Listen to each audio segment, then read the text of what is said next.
to turn east out of Cologne instead of going to more exotic climes, it would, in 1 hour 30 minutes, land at Prague, the beautiful capital of the Czech Republic. And just 40 miles north of Prague, dominating the town of Mladá Boleslav, is the gigantic Skoda factory.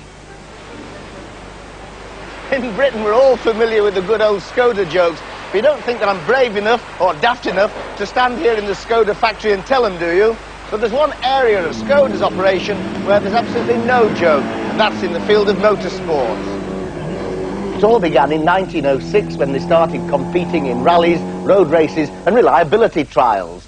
But you won't find the name Skoda on any of the entry lists of the time, because up until the mid-20s, the cars carried the name of Larin and Clement. In fact, it was another decade before the name Skoda really hit the world headlines. Skoda's greatest rally success came in the famous Monte Carlo rally.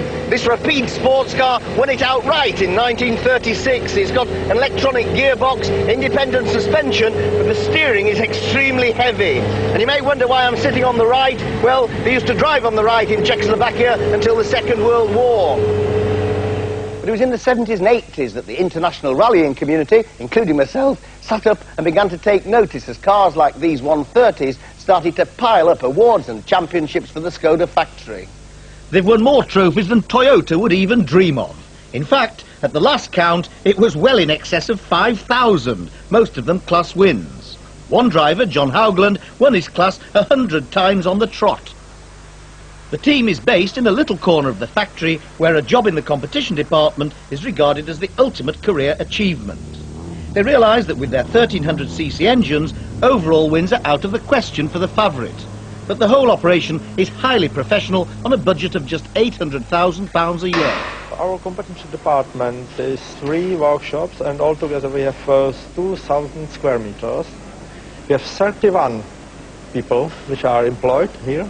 We have 8 profit drivers, and of course we have so much to do because we take a participation in 28 events during the year. Of course, we take a part in the World Championship. We have 2 crews for the World Championship rallying. We have 1 team for European Championship, and we have 2 teams for local championships. So much to do. Skoda are proud of their amazing record of reliability in rallies, and everywhere you look there's proof of their performance, not least in our own RAC rally.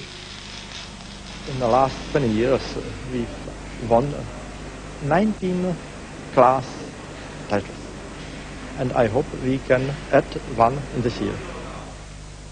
One of the reasons that Skoda have done so well in rallying over the years may be because of these. These are F-plates, and if you fit them to a rally car, you can go testing on the public roads at any speed you want. Would you believe it?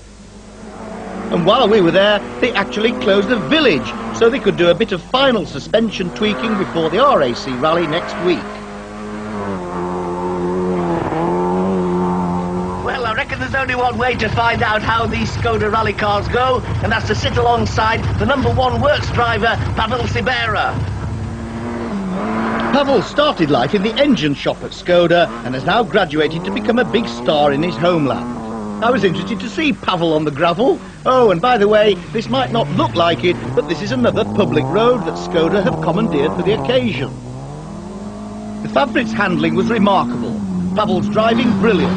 If only he had a 4-wheel drive supercar in which to demonstrate his abilities. But for now, Pavel and his team had only one object in mind: to trundle off to Britain to win more trophies for the amazing Skoda team.